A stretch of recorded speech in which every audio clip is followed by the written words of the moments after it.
I am Brian Champion, the Political Science and World Politics Librarian and coordinator of the House of Learning Lecture Series. We welcome students, colleagues, faculty, and invited guests here today to hear Professor Randy Lewis, the J.J. Christensen Professor in the Department of Chemical Engineering, deliver today's lecture entitled Biofuels in the 21st Century.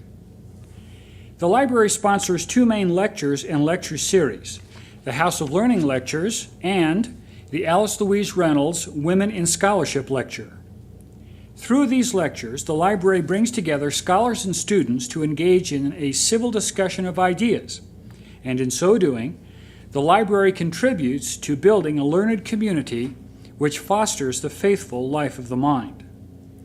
The House of Learning Lectures series title is taken from the 88th section of the Doctrine and Covenants, verse 119, where the Lord instructs the saints to prepare every needful thing, even a house of learning.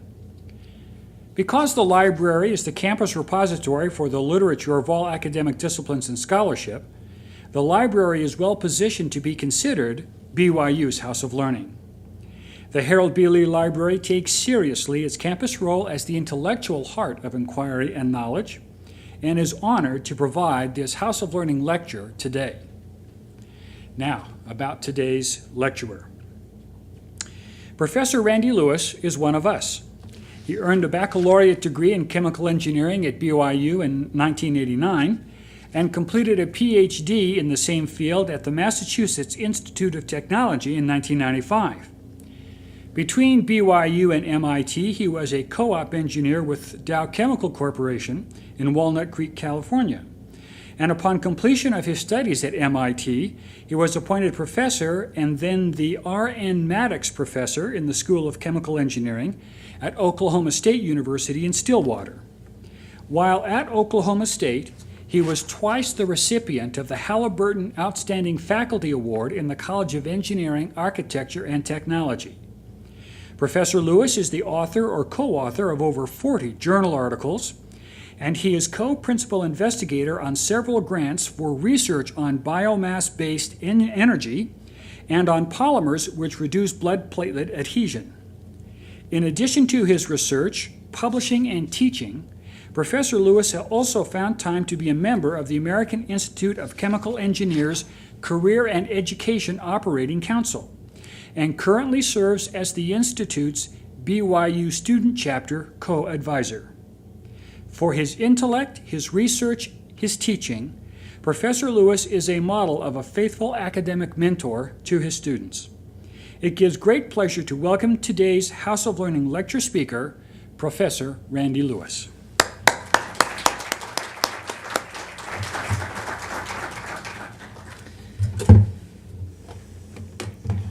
It's a great opportunity to be here today, and glad that there are several of you that are very interested in this area of biofuels. Before I begin, though, I want you to look at this glass of water, and there are three individuals that are going to be looking at this glass of water that I'm going to explain to you. One, the pessimist, one, the optimist, and one, the engineer. Now, that doesn't mean engineers aren't pessimists or optimists. It's just that it works best for this joke. So, first of all, an optimist looks at this glass and says, hey, this glass is half full. And a pessimist will look at this and say, this glass is half empty. An engineer will look at the glass and say, the glass is twice as big as it needs to be. Did anyone get it? Now, I want you to look at this. This subject of biofuels is very controversial. There are a lot of pessimists out there, a lot of optimists out there, but there are also engineers trying to work on the area to help the environment and to help the situation of making ourselves more fuel available for fuels here in the United States rather than relying on external sources. I'm going to tell you a little bit about introduction, primarily dealing with energy, and then talk about some of the current legislation, and then go over some of the biofuel processes that are currently there, just to give you a background of some of the processes that are currently in progress. And then spend a little bit of time talking about the challenges and the controversies with regards to biofuels. And then finally talk about some of the research and opportunities, primarily some of the things that I have been doing here at BYU, and then offer some closing remarks.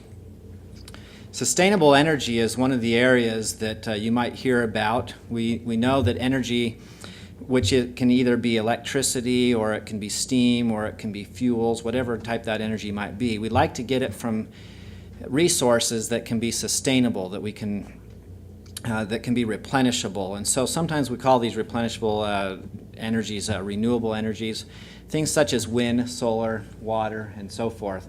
The idea, though, about sustainable energy is also that it should help minimize the environmental impact. And so that includes not just where did the resource come from, but even such as when you build dams and so forth, how does that affect the environment and so forth. And so sustainable energy, we tried to minimize that impact and also have that fuel, that source renewable. We also, though, have another area that is the primary source of the biofuels, and this is from biomass. Biomass can also contribute to energy. And the idea behind biomass is that when biomass is used to produce a fuel, such as ethanol or biodiesel, during that processing you might produce things such as carbon dioxide. And also when the vehicles use that biofuel can also produce carbon dioxide.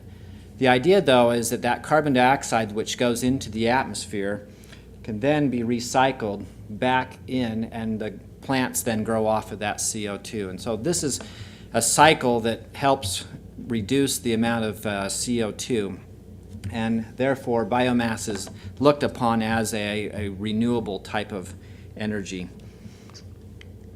Non-sustainable energies, on the other hand, are things such as oil, gas, coal, and so forth that also can produce CO2 as during either the production process or during the use in vehicles and so forth. As that carbon dioxide goes into the atmosphere, some of it can go in the trees, but as we know, to develop coal from trees and so forth takes a long time, and obviously a lot longer than our lifetime. And so this is not really considered a sustainable energy, so we call this a non-sustainable energy. And I'm referring to these areas as fossil fuels. Now, if you look at where the energy sources are coming from currently, 40% or 39% is coming from petroleum, and coal is 23%, natural gas 24%. Primarily the fossil fuels are contributing most of the energy that we use right now. Renewable energies is building steam, but it has a very small role in playing of where the energy source is. And of that renewable energy, there's a split between where that renewable energy is coming from. Half of it's about from biomass, and half of it is from the hydro, such as like dams and so forth. And then you get a little bit of wind, solar, and so forth. The idea here that I'd like to share with you is about biofuels, which is basically a gas or a liquid that comes from plants, or in this case, it would be the biomass over here. And I'm going to focus on the liquid part today. There are gas fuels and so forth, such as like a hydrogen fuel. But I'm going to focus primarily on two fuels that are being produced right now and that have a lot of pros and cons and a lot of controversy out there, and that is primarily ethanol and biodiesel. The U.S. petroleum production has increased over a period of time, heightening and reaching its plateau in the 70s, but has declined over time, and currently our production is similar to what it was in the 1950s. However, our energy consumption, especially from the oil, is going to increase with time, and it's projected by 2020 to be about 5 times what it is. But 97% of our fuels for transportation are coming from the petroleum, and we are importing about 50 to 60% of petroleum. at this time. And so the question that we want to ask is, how can this be offset by using our own natural resources? One of the things I'd like to share with you is a couple of the State of the Union addresses. The last 3 years, 2006, talked about funding ethanol research, and also research not only from corn but also from cellulosic materials. Cellulose is basically woody types of materials, wood chips, stalks, switchgrass. And switchgrass has been identified as the energy crop. It is a crop that can grow very well on the prairies, needs very little nutritional types of fertilizers, and does not need much rain to grow, and grows very prolifically. 2007, in the State of the Union address, it talked about investing in ethanol and also in reducing our gasoline usage by 20%. And this reduction was not just improving the fuel efficiency of cars, but it was also offsetting the oil by using alternative energy types of sources such as ethanol, biodiesel, and so forth. And then those that listened to the State of the Union address on Monday night also heard a little bit about alternative energies and so forth. And basically he quoted that, "Let us increase the use of renewable power." And again, renewable power can be anywhere from wind, solar, biodiesel, ethanol, and so forth. There were several different acts or policies that were implemented in 2001, 5, and 7. The 2007 one recently was making a target of 36 billion gallons of biofuel by 2022 and improving the mileage efficiency of vehicles as well to about 35 miles per gallon. These policies, of course, are drivers to help with the research and so forth. But I want to give you a feel of where are we at with regards to production capabilities, research, and so forth, and what are some of the issues that are playing into whether these types of policies can be met. I'd like to introduce you a little bit to some of the biofuel processes, and in general, the biofuel process takes place by having some kind of a feedstock, and that feedstock might be a cellulosic material. It could be, for instance, a wood chips or sawdust or trees or agricultural waste, whatever it might be. It also might be a vegetable oil. It could be a soybean oil, coconut oil, so forth, or it might be a starch, such as a corn, or it can be things like sugar cane and so forth. And these feedstocks are then fed to some kind of process, and typically the process requires some kind of catalytic mechanism. The catalysis allows this process to basically occur in the time frame that we want it to occur. And there are two processes that primarily occur. There are non-biological catalysis processes. These might be catalysts made out of metals and so forth. And then there are biological catalyst methods. And biological catalysts might be enzymes, or they might be whole cells. And then once these processes occur, then you can produce many different kinds of products. As you can see there, ethanol and biodiesel are not the only two products that are being looked at as fuels. There are things such as butanol is getting a lot of press recently. We also have jet fuels, and novel hydrocarbons are basically hydrocarbons where they design cells to produce hydrocarbons that are very similar to petroleum, but are not classified as an alcohol or a biodiesel compound.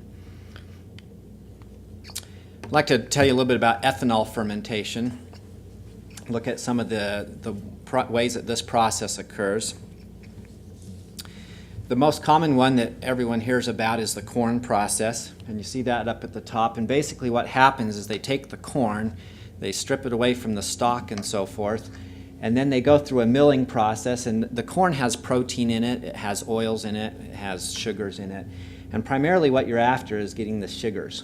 And so once you get the sugars, then you bring it into a fermentation process, and the process then produces ethanol, and there's water in the process, and so you have to distill off the water and finally get the ethanol.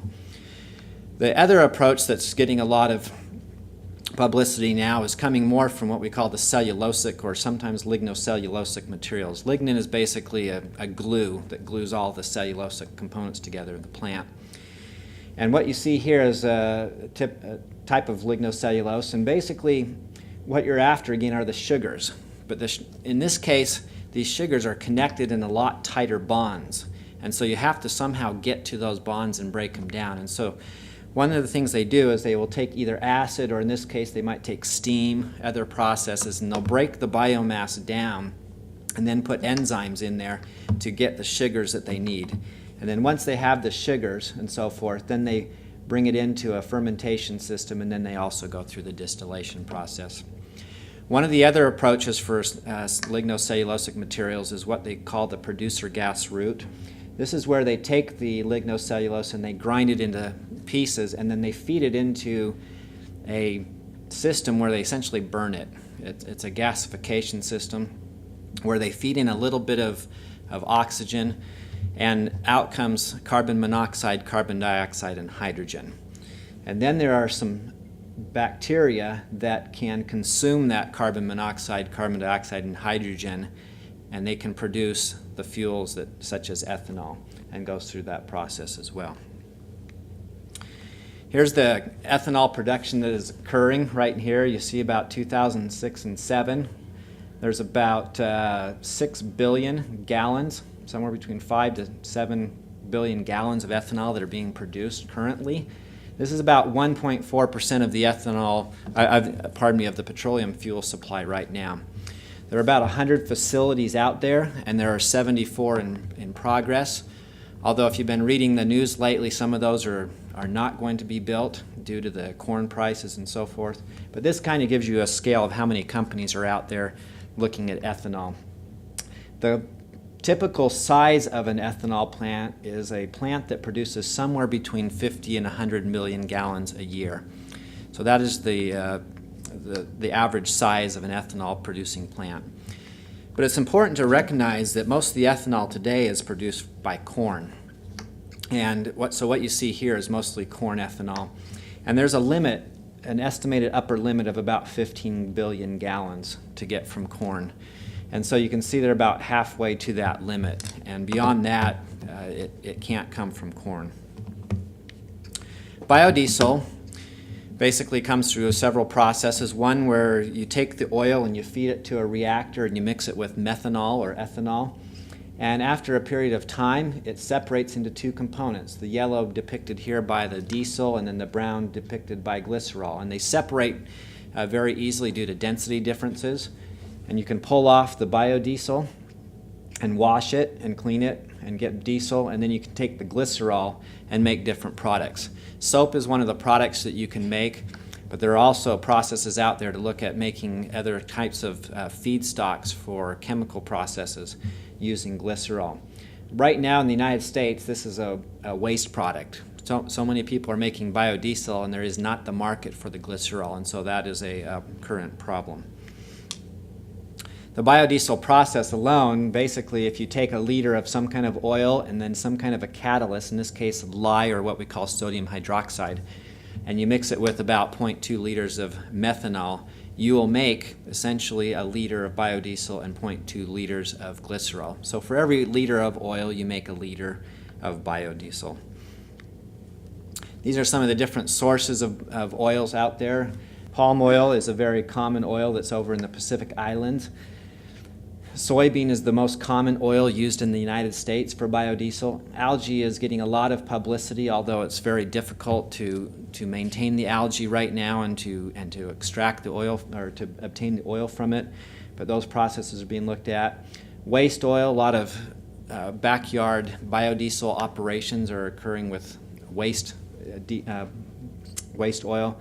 And jatropha is getting a lot of press right now because it is a crop that grows very easily in more arid types of countries and so forth. The only problem is there is some current controversy about jatropha due to a toxic compound that is within the actual plant itself. Here's the biodiesel production. It's about 5% of what the ethanol production is currently. Very similar number of types of companies. And your typical larger scale biodiesel, we're not talking about the backyard, but the typical large scale biodiesel facilities are about 19 million gallons a year. So they're about 40% the size of an ethanol facility. Now I want to talk about, this is probably what a lot of you came for, is to talk about some of the challenges and the controversies that are out there. I want to give you kind of a view that I'm not taking a stand one way or the other. I want to just present to you some information so that you can make a good decision yourself, and then talk about some important aspects of this. Here's a picture depicting some of the controversy that goes around, and what you see here is someone saying ethanol saves oil and reduces pollution, but yet you've got oil that's being used to fly the planes, to throw pesticide, and pesticide is made from fossil fuels, and you've got fertilizer and so forth, and pollution due to the processing and so forth. And so the question is, does it really help, and does it really help the environment? Do we really save on fuel and so forth? I want to talk about 6 different areas: the energy balances, emissions, national security, performance of the fuel itself, some food issues, and then the economics. The first thing I think is very important is talk about the 2 different types of energy balances so that you're very clear of when they talk about the energy produced from corn ethanol and so forth, you understand what kind of energy balance they're talking about. A typical classical energy balance is something where if you put in 8 units of energy, you can never get more out than 8 units of energy. You can't create energy from nothing. This is the classical view here, and so I depicted up here of a processing plant, and suppose the corn has 8 units of energy. Now these numbers don't mean anything, it's more for an example. But suppose we have 8 units of energy of corn coming in, and during the processing we bring in a unit from some thermal energy like steam or something, and another unit from electricity that was generated from coal. So we're bringing in 10 units of energy. When we produce the fuel, such as ethanol, then we get 5 units of energy. So in this case, it's a 50% efficient type of process. This is what we call a classical energy balance, and you can never have anything greater than 100% efficiency, and 100% efficiency is essentially non-existent. Here's the energy balance that they talk about all the time in the newspapers and so forth, and this is what I call an environmental, or what others have called environmental energy balance.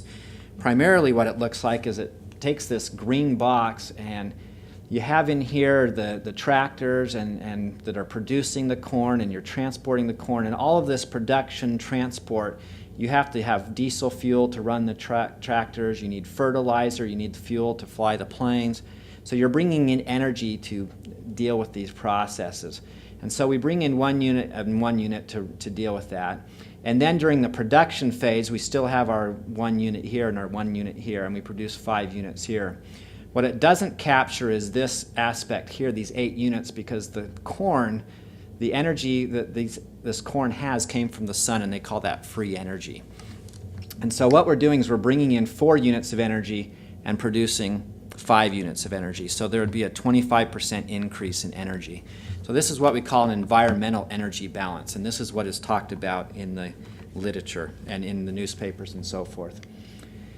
Here's where the different aspects are. For instance, gasoline. Now I'm back to the classical energy balance where you can't get more than 100%. Gasoline, when it was first being produced, was about 20% efficient process. It's currently about 84% efficiency after about 100 years of improving technology and so forth. Grain ethanol is about 38%, but it's still in its infancy, and so it's expected that that efficiency can increase. Ethanol from fiber, that's the cellulosic materials and so forth. They're looking at about 54%. And then advanced renewable fuels, these can be other types of fuels, whether it's hydrogen and so forth. And then you see a modern power plant typically run by coal. In this case, the efficiency is about 33%. So this is to give you a view of how the classical type of efficiency is compared to gasoline and so forth. If we look more at the environmental one, this is the one that's talked about quite extensively. The number that you see here for corn, 1.3, there's some controversy on this number, but about 90% of the studies are showing somewhere between 1.2 and 1.3. And the other 10%, which comes from about 1 or 2 individuals, is showing about 0.7 or 0.8. So right now it's estimated to be about 1.3 for that energy balance. Gasoline, by the way, which a lot of people don't know, is 0.8. You actually have to put more energy in from electricity, coal, other kinds of things to produce gasoline. So for every energy of fossil fuel, that 1 unit you put in for gasoline, you get out 0.8 in liquid fuel.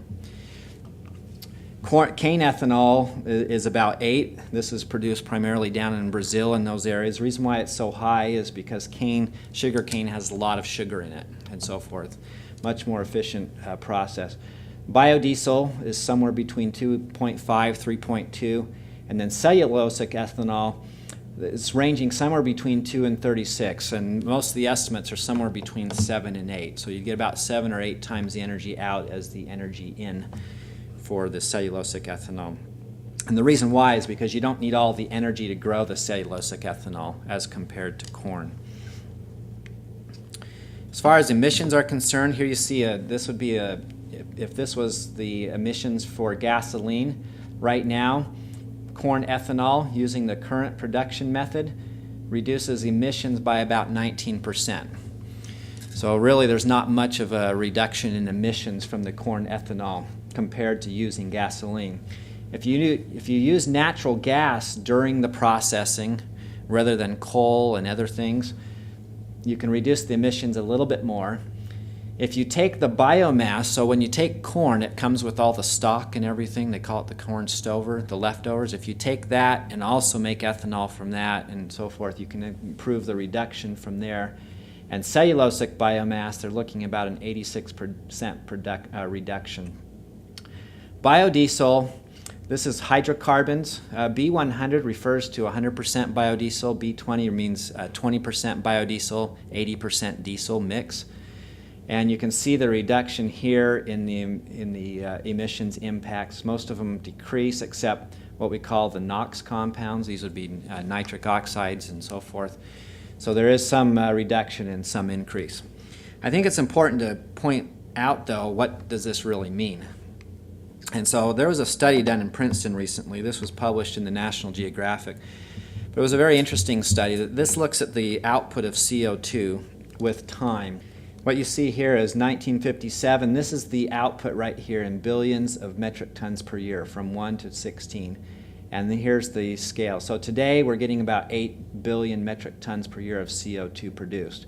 This is the projection by 2057, so it'll be about double the output by 2057. The study these authors did was suggesting how could we reduce the output. So if we want to keep it the same, how do we keep it from going up to 16? In other words, keep it at 8. And what does this mean? And so they looked at these as little pie slices. So what would it take to remove the output from 16 to 15 and from 15 to 14 and 14 to 13? If we kept it at the same rate and left it at 16, they're estimating an increase in Earth temperature about 9 degrees and the concentration in the atmosphere about 800 ppms. If we maintain it the same level, there would still be an increase in both the concentration and temperature because the CO2 would keep building up with time anyway. Even though the production capacity is constant, it would build up. And if we reduce it, they're still estimating, again, some aspects. They went back and called these things wedges here and said, we need to do lots of things to change this. And one of the things they talked about was increasing the ethanol production 50 times. But you can also see other things, improving the travel efficiency of the cars, driving less, using nuclear. And they said for each wedge we can probably reduce it 1-fold. And so the point I want to get here is whether this graph is exactly accurate is not the point. The idea is that there's many things that need to be done, and the corn ethanol and biodiesel, that can't just solve all of the CO2 emissions problems. What about national security? Can we account for all the imported petroleum and so forth? What you see here is a picture of estimated land availability for biomass, because the corn will run out, but there still needs to be some biomass available for things like ethanol or biodiesel. These are the areas where you can grow it. Obviously, Utah doesn't have much there, probably because it's more arid. But the estimate is about 550 million acres. Now, some of the estimates are maybe half that size. It's really hard to estimate, but if you can just kind of look at the ballpark numbers here. And then if we look at the typical yields of 4 tons per acre per year, some are as low as 2, but I'm giving kind of a mean value here. That would give us about 2.2 billion tons of biomass a year that can be used for fuels. What that equates to is typically for ethanol, for instance, you can get about 75 gallons of ethanol per ton of biomass. That is the 50% of the theoretical value. So that's including an efficiency effect there. That would equate to about 11 million barrels a day. And in 2004, we imported about 10.1. So what I show on the next graph here is basically looking at a base case here. This is the ratio of what we could produce versus what we import. So for instance, if I took the base case here of 2004, importing 10 million barrels a day, and we had a yield of 4 tons per acre, we could produce 1.08 times of ethanol compared to what we're importing. So we can produce more ethanol than what we're importing and can offset it. As you can see here though, if we need to import more oil, if we even double that, but our crop yields are the same, we can only replace our import oils by about 50%. And so you can see here there's a lot of scenarios here where there's no way that we can replace completely the oil that's imported with fuels from biomass. The idea here is that national security can't be completely dealt with just on the idea of ethanol and biodiesel. And also the petroleum companies will probably still be in business there as well. What about performance? Here's typical gasoline. This is the energy that's output for gasoline. You can see that ethanol, E100 is 100% ethanol, E10 is 10% ethanol, 90% gasoline. You can see that the energy output is about 1.5 times less, or about 67% of that value there. Diesel, on the other hand, the biodiesels are very similar to the diesel. So energy output for biodiesel is much more equivalent to diesel, whereas for ethanol it's much lower. Now, ethanol does have a higher octane rating, which is much better than gasoline, but that doesn't account for all of the energy loss. And so you'd need to put in more gallons of ethanol to obtain the same distance driving, essentially, as you would in gasoline. What about food issues? You've probably heard the controversies out here of corn ethanol is raising prices and so forth. I want to show you a couple of things just to fill you in on this particular controversy here. Right now, the future biomass, again, corn's going to limit what can be done. Most of the other biomass is going to have to come from agricultural residues, forest residues, perennial crops such as switchgrass. So the corn cannot keep going up and up and up. It's got a finite limit of about 15 billion gallons a year. We know that the prices of corn have been increasing down in countries like Mexico, and a lot of this has occurred because in the early time when NAFTA first came into place, corn was heavily subsidized, and so we were dumping really cheap corn down there. And now all of a sudden the corn is more expensive and they're used to the very low prices down there. And this was a big concern actually when NAFTA was first approved, is would this problem exist? And obviously it does exist now. And some of this is policy driven. In other words, trying to train farmers down there to grow their own corn versus trying to rely on subsidized corn dumping would have been maybe a little bit better policy down there. But it's important to note also that most of the corn that's used is also corn that's used for feed for cattle, not for food. And they do, by the way, during the processing of corn ethanol, they do use a lot of the waste, like the protein from the milling processes. They use that for feed for animals. Here you can kind of see some typical costs of what the corn contributes to food. For instance, corn flakes, you'd think that most of that was corn, but 5 cents for a 10-ounce box. And so if the corn prices go up, it might go to 12 cents or so forth. You see how much is in soda.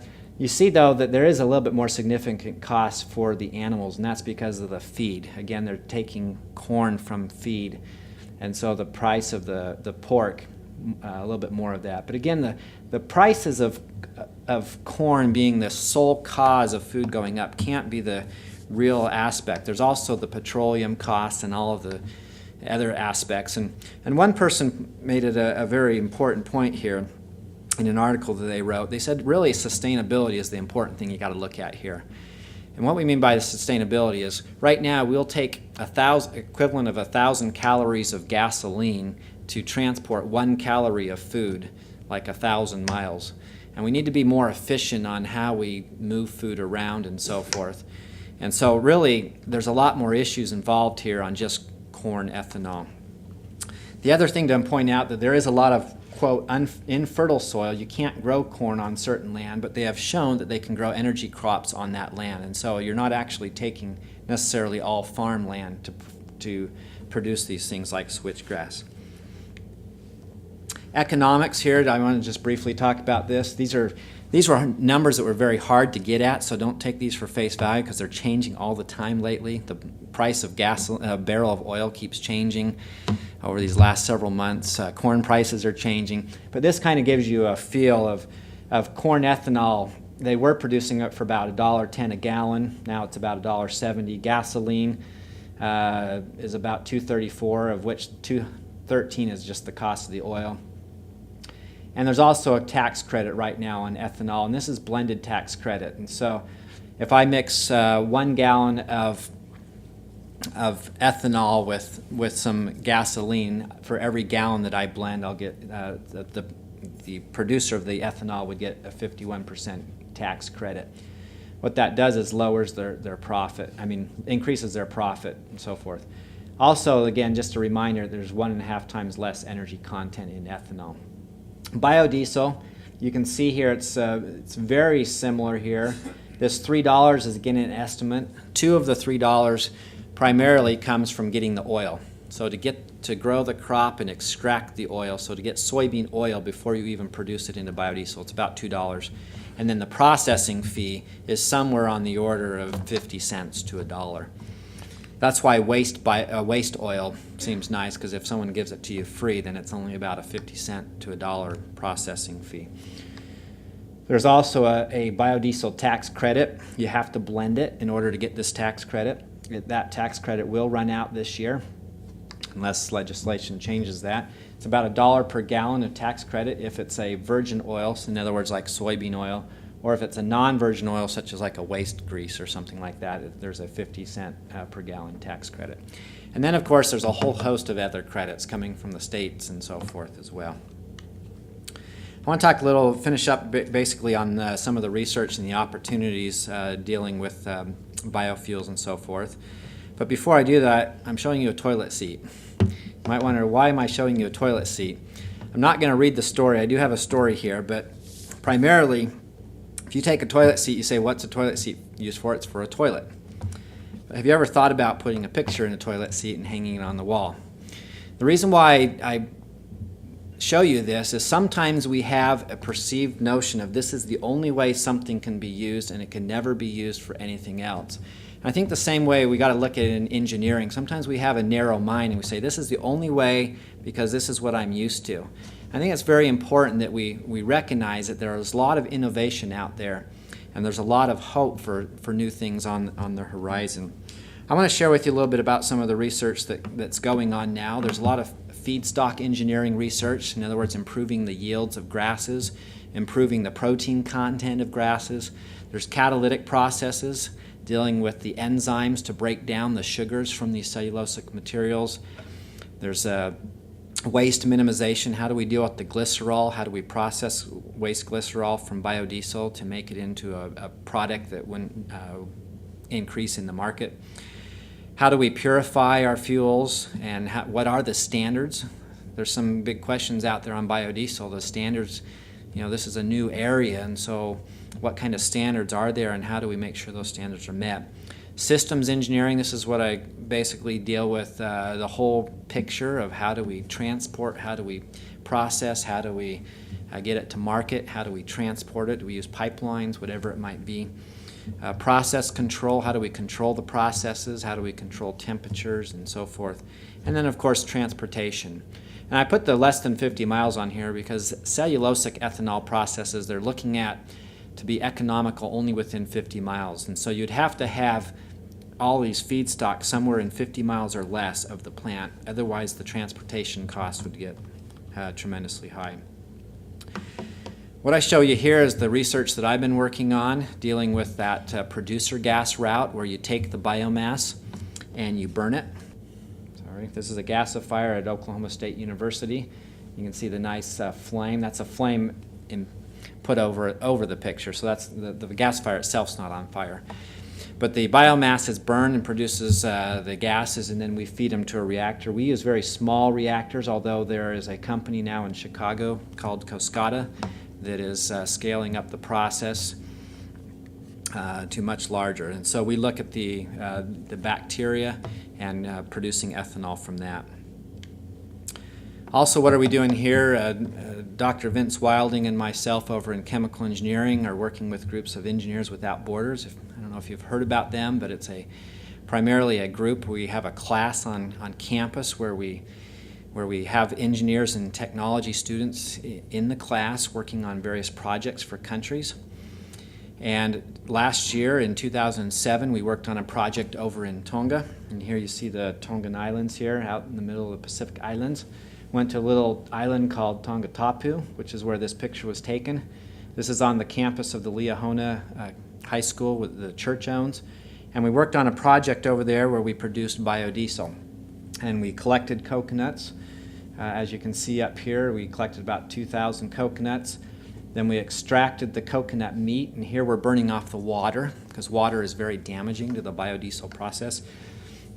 And then we produced the biodiesel over here. This is actually just a water heater that the biodiesel was produced in. These are more of just mixing and storage tanks over here. Then we put the biodiesel in an engine, and this was a diesel engine, and it fortunately worked on the very first try. And then in addition, we also did some technical presentations, and then here we had the government involved as well. It was a very exciting time, and we were continuing some of the biodiesel stuff as well here on campus. Right now we have a project dealing with Peru. This is the village of Salcantay here. It's right near Cusco, Peru. And we were looking at helping this village implement some different projects. And one of the projects we were looking at is biogas.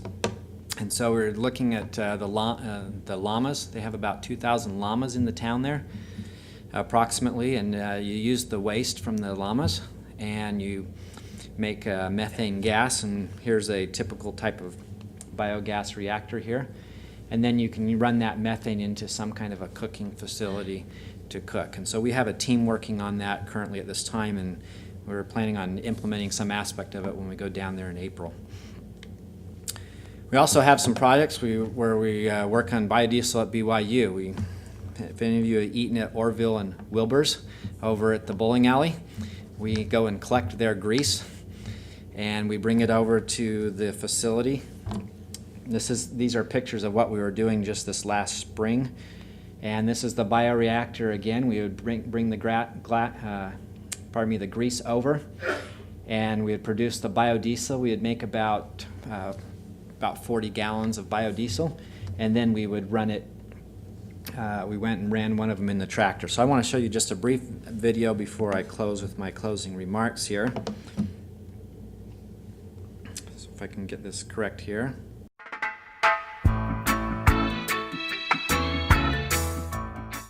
Biodiesel on my tractor. This smells a lot better than that soybean stuff.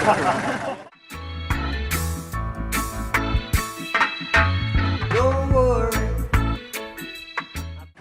All that stuff, it runs pretty good. I took it up the hill there and put her in 6th gear, and she took off real good.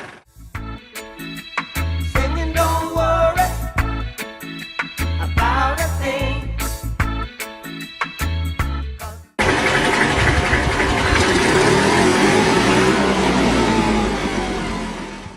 Regular diesel, it's pretty bad out there. It's a small, tiny island. This will help, you know. Okay, just to conclude here, it's interesting that biofuels were actually used many years ago. We ran things off of horses and trains from wood. If you think about that, those are really biofuels. So the question is, are we going in a circle? And you know, there were some very good advantages of using biofuels back in those days, and a lot of that is still applicable today.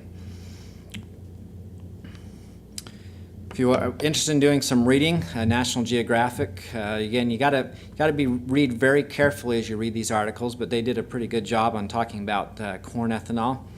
The article on the right is a technology review. This is published by MIT. This came out in January, February, talks about the biofuels and so forth. A lot of investment going on, and I'm just showing you a couple of things, how much is being invested in biofuels currently, and I was surprised to see even Google was getting into the role of investing in the renewable energy sector as well.